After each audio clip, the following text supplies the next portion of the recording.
우리가 모두가 목표로 하는 강남 아파트. 네네. 강남 부동산이 투자의 성공인지에 대한 네네. 고찰. 네네. 아, 이 질문이 날카롭습니다. 철학적인데요. 아, 철학적이죠. 네. 우리가 지금 네. 그 최상급질 향해 열심히 지금 달려가고 있지 않습니까? 네네네. 물론 아닌 분들도 있지만 여러분들 마음속에 있는 그 최상급질을 향해 달려가고 있는데 거기 이제 살고 계신 한 분으로서 네네.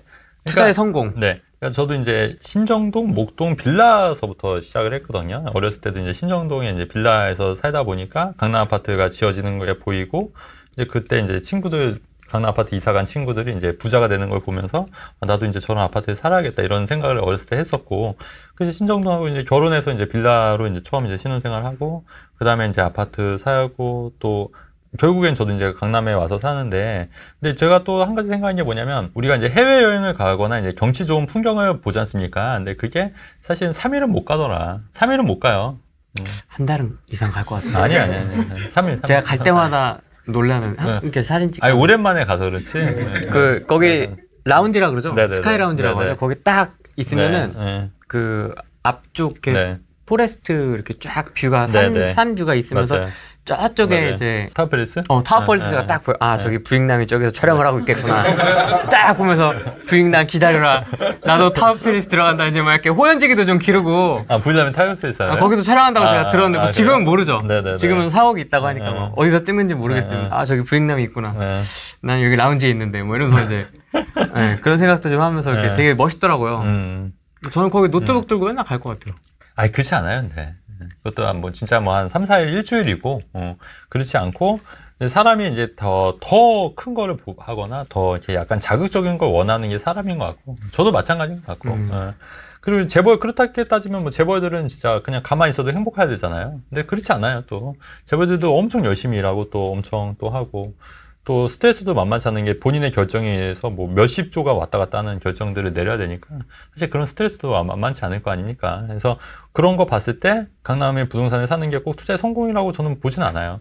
물론 이제 뭐 좋고 그리고 이제 좋고 이런 부분이 있지만 꼭 그게 뭐 전부다 이런 건 아닌 것 같고 그냥 뭐 그래도 어쩔 때 보면 그쵸 가끔 뭐 보면 아이 그래 내가 옛날에는 이렇게 그런데 살았었는데 그래도 많이 컸다 이런 생각에서 기특하다 이런 생각도 하고 와이프랑도 그런 얘기 하고 뭐 그 정도지 또 그렇게 따지면 뭐 강남 부동산에 사시는 분들은 뭐 다 마찬가지잖아요. 뭐 어찌됐건 그분들은 뭐 부모님 잘 만나서 살거나 아니면 또 사업으로 자수성가해서 사신 분들 근데 그런 분들도 이렇게 같이 만나서 얘기하면은 결코 그런 생각 안 해요. 그냥 평범해요. 그냥 평범하고 자기들보다 더 큰 부자들도 있는 걸 다 알기 때문에 되게 굉장히 겸손하세요. 그래서 이제 그런 거 같지는 않고 이제 다만 이제 강남에서 살면 또 좋은 게 뭐냐면 이제 우리 애들이 있으니까 이제 자녀 친구들이 이제 뭐 예전에 친구들 할아버지가 옛날 뭐 전 장관 출신이다 아니면 뭐 그러니까 그런 분들의 또 자제분들 하니까 또 그런 인맥이 좀 쌓이고 이런 거 그런 게 또 자녀한테는 좀 좋은 것 같고 뭐 그다지 뭐 그게 꼭 성공의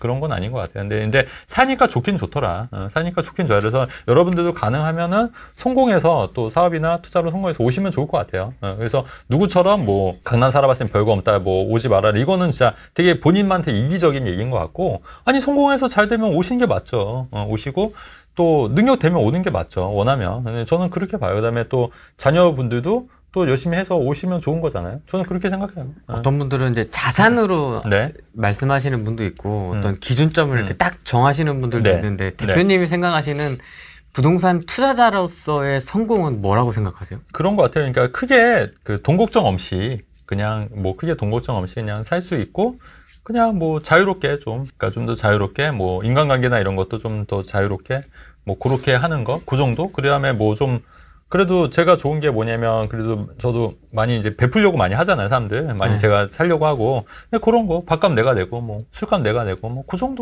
정도 하는 거죠 뭐 근데 이제 여기서 더 욕심이 뭐냐면 이제 그거보다도 이제 성취욕인 것 같아요 성취욕 내가 요걸 해서 이름을 알리는 뭐 그런 걸 수도 있고 명예 아니면 그래서 저도 계속 베스트셀러 작가 되려고 노력하는 거지 않습니까? 아니면은 뭐 다른 사업에서 또 성공하고 싶다 뭐 이런 욕심 뭐 그런 거 성취욕 그러니까 사람이 그런 이제 성취욕이나 그런 뭔가 성과에 대한 뭐 갈망이 있으면 조금씩 발전하고 있고 그게 또 삶의 활력이 되는 것 같아요.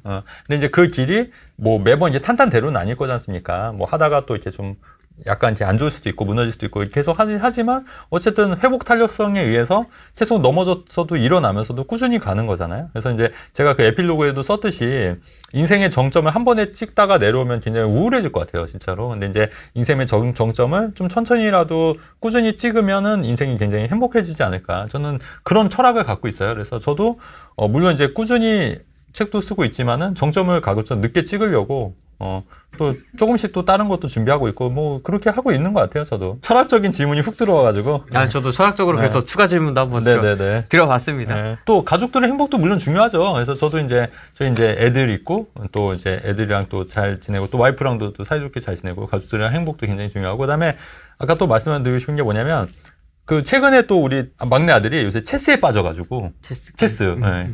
그래가지고 요새 막 진짜 체스에 이제 그 학원도 강남에 체스 학원이 있어요. 학원이 있구나. 네, 학원이 있더라고요.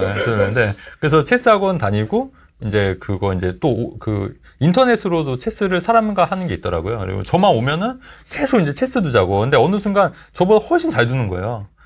못 따라가겠더라고. 그래서 이제 제가 이제 계속 지고 있고. 근데 이게 좋은 게 뭐냐면 한 가지 이렇게 빠지니까 또 거기 엄청 몰두하더라고요. 그러니까 그런 거 보니까 참 신기하기도 하고 어쨌든 제 책 나오고 이런 거 보니까 또 본인도 뭔가 좀 열심히 해야겠다 이런 생각이 드나 봐요. 그러니까 제가 볼 때는 자식 교육도 물론 이제 중요한데 부모님들이 또 어떻게 그 성과를 내는가도 애들을 보는 것 같아요. 보고 본인도 뭔가 좀 성과를 내고 싶은지 이렇게 체스에 또 엄청 열심히 하고. 강남 부모님들도 되게 이 교육관이 되게 다양한데 학원을 굉장히 많이 돌리는 스타일도 있고 정말 지쳐 쓰러질 때까지 그런 분들도 있고 막 그 한 달에 교육비만 뭐 500이 나가니 800이 나가니 뭐 이런 분들도 있는데 대표님은 어떻게 하세요? 교육비 많이 나가는 편이에요. 저희도 많이 나가고 그다음에 이제 저희는 이제 공부도 공부인데 이제 기본적으로 바이올린도 하고 피아노 악기도 다루는 거 있고 그다음에 뭐 아까 그 체스 학원 같은 것도 있고 뭐 수학 영어 학원 뭐 기본적으로 있고 예전에 뭐 과학 학원도 다녔고 그러니까 일단 하고 싶다는 거는 해주는 편이에요. 아주 해주는 편이고 근데 또 한편으로는 또 그런 생각도 드는 게 상속세가 이제 나오잖아요. 저도 이제 상속세가 나오는 이제 자산이 됐지 않습니까? 그렇기 때문에 그 어차피 상속세 낼 바에는 그냥 애들 교육비로 좀 쓰는 것도 나쁘지 않겠다 이런 생각도 또 누가 해주더라고요. 그런 얘기를 우리 형이 얘기를 하더라고요. 근데 가만히 들어보니까 그 말도 맞는 것 같아요. 왜냐면 상속세로 어차피 절반 떼일 거 미리 애들한테 교육비로 투자하거나 뭐 해주는 데를 하면 어떨까. 그래서 이제 또 그거 이제 교육비로 받으면 또 자녀들한테도 이제 굉장히 좋은 거니까. 그래서 그렇게 해서 그러니까 능력이 되면 뭐 그렇게 하고 있고 또 제가 그렇게 하기 위해서 또 열심히 또 하잖아요. 또 그래서 저도 열심히 하는 책도 내려고 하고 있고 또 어쨌든 뭐 이렇게 후레인TV 나와서 또 열심히 하고 있고 또 상담 일도 하고 있고 또 프랜차이즈 사업도 하려고 하고 있고 뭐 다양하게 또 열심히 하려고 노력하잖아요. 그러니까 일단은 그게 사람이 좀 약간 이게 꼭 돈맛이라는 게 나쁜 게 아니라 돈 맛을 알면 또 더 열심히 일하게 되는 것 같아요. 그러니까 돈 벌어서 또 그런 거 쓰는 게 또 좋은 거잖아요. 또 쓰는 게 좋은 거니까 더 열심히 살려고 하고 있고 또 어떻게 하면 또 더 돈을 잘 벌 수 있을까? 더 많이 벌 수 있을까? 계속 고민하고 연구하고 있고 그런 거죠 뭐. 그러니까 저도 계속 열심히 연구하고 고민하고 있는 거잖아요. 혼돈의 부동산 시장 속 지금이 딱 그 시기죠. 네네. 뭐 오른다고 했다가 어떤 사람은 또 떨어진다고 했다가 자기만의 기준과 줏대를 가질 수 있도록 내공을 키우는 방법. 네네. 그러니까 일단은 본인이 이제 중심이 서야 되잖아요. 근데 중심이 설려면 이제 일단 아셔야 되잖아요. 그러니까 잘 모르면은 중심이 설 수가 없어요. 이게 맞나 틀리나 모르겠다 하니까. 그러니까 일단은 본인이 잘 이게 알고 있는 건지 모르고 있는 건지 이제 확신이 안 들고 하는 거니까. 그러니까 그런 확신이 들려면 제가 볼 때는 작은 성공 경험들이 계속 쌓여야 될 것 같아요. 그러니까 작은 성공 경험이 계속 쌓이면서 이게 확신이 드는 거지 이게 처음부터 이게 자기 확신이 딱 가질 수는 없다고 보거든요. 그렇다고 하면은 꼭 성공 경험이 꼭 이게 부동산 투자뿐만 아니라 뭐 또 다양하게 또 자기 성공 경험을 쌓을 수 있는 방법들이 있을 거 아닙니까? 뭐 예를 들어서 뭐 담배를 피신 분은 담배를 끊는 것도 어떻게 보면 성공 경험이잖아요. 그러니까 그렇게 자기 확신을 만들고 자기만의 기준을 세워서 본인이 이제 이게 올바른 판단을 내릴 수 있다는 거를 계속 이제 인정을 해야죠. 그렇게 해서 이제 쌓아가면은 내 결정이 맞겠구나 이런 거를 계속 이제 생각을 하게끔 이제 해야 되는 거죠. 근데 사실 어려운데 그래도 뭐 꾸준히 해야죠 뭐.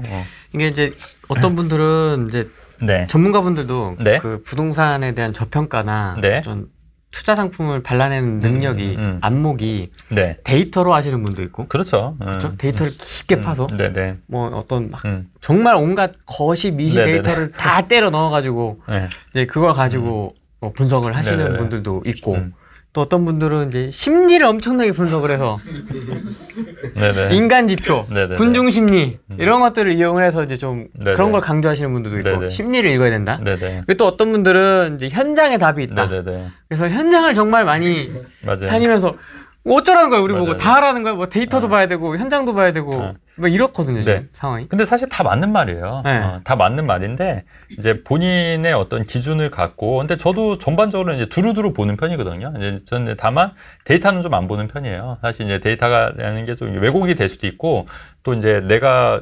작성자에 따라서 또 왜곡들이 변질이 될 수가 있거든요. 그래서 데이터는 좀 안 보는 편이긴 한데 어쨌든 뭐 심리나 분위기나 뭐 이런 거는 계속해서 현장에 답이 있는 것도 꾸준히 보는 게 맞는 것 같아요. 그래서 그거는 하나에 딱 몰두하지 마시고 두루두루 보시는 게 맞을 것 같아요.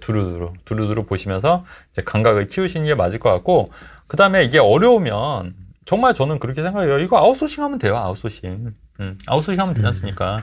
그러면은 이거 정말 잘 아시는 분들한테 왜냐면 이런 얘기하면 좀 기분 나쁠 수도 있는데 인형인간이라는 얘기가 있어요. 인형인간이 뭔지 아세요? 인형인간? 네, 많이 들어봤죠. 들어봤죠. 네. 뭐냐면 이게 세상이 바뀌는 게 사실은 그 0.1%의 어떤 사람들이고 그리고 그 0.1%를 믿고 따르는 1%의 사람들로 인해서 세상이 바뀌는 거지 그리고 나머지는 99%는 다 그냥 그걸 따라간다는 거예요. 그래서 인형인간이라 해서 최근에 박경철 교수님 거 제가 영상 본 적이 있는데 한번 관심 있으시면 보시면 좋을 것 같아요. 근데 사실 그 말이 맞거든요. 사실 0.1%에 의해서 세상이 바뀌잖아요. 사실은 아이폰 만드신 비길 누구죠? 저기 스티브 잡스나 이런 사람들 혹은 뭐 왓슨이라든가 증기 에너지를 발견해. 그런 사람들의 세상이 바뀌고 거기에 맞춰서 또 1%가 옮겨가는 거지. 그리고 나머지 90% 따라가는 거 분야가 맞다는 생각이 들거든요. 그래서 내가 이런 쪽에 조금 좀 내가 좀 아직은 많이 부족하다고 하면은 뭐 공부를 해서 하는 방법도 있고 지금 뭐 유튜브나 이런 데 보면은 뷰를 전해주는 유튜브가 굉장히 많아요. 그렇지 않습니까? 저뿐만 아니라 뷰가 굉장히 많은데 이 중에서 정말 괜찮다, 맞는다 하는 잘 찾아보면 또 있을 거 아닙니까? 그러면 그런 분들 말을 또 계속 들으면서 또 감을 키우고 또 이 사람이 했던 말과 또 돌이켜보면 맞는가 하다음에 내 생각을 계속 그 말만 들은 게 아니라 계속 대입하는 거죠. 나는 이렇게 생각하는데 이 사람은 이렇게 얘기하네? 나는 이렇게 생각하는데 이 사람은 이렇게 하네? 그러니까 그렇게 하다 보면서 계속 통찰력을 이제 키워야죠. 아니, 찾아서 들어갔던 빌라를 막 얘기하고. 그러니까 그런 거 이제 걸려야죠. 그러니까 그거를 걸려야 되는 것도 안목인 거예요. 그것도. 근데 유튜브를 이제 오래 보신 분들은 보인대요. 유튜브 오래 보시는 분들은. 근데 처음 보는 분들은 그게 안 보인다는 거예요. 근데 유튜브를 오래 보시고 하신 분들은 이 사람이 진실을 얘기하는 거구나. 이 사람이 거짓을 얘기하고 있구나. 이런 게 이제 보인다는 거죠. 그게 또 참 어려운 게 사자들도 10개 중에 8개는 또 맞는 말을 합니다. 그렇지. 거기에 섞어요. 두 가지. 이상한 걸 섞어요. 맞아요. 교묘하게. 네. 뭐 재건축 상가라든지 이상한 걸 섞어. 그러니까 옳은 말 하다가 이제 교묘하게. 교묘하게 신축 빌라 딱 그렇죠. 넣고 약간 이런 식으로. 그러니까 이제 좀 더 헷갈리죠. 많이 헷갈리죠. 모르시는 분들 많이 헷갈릴 수 있어요. 맞아요.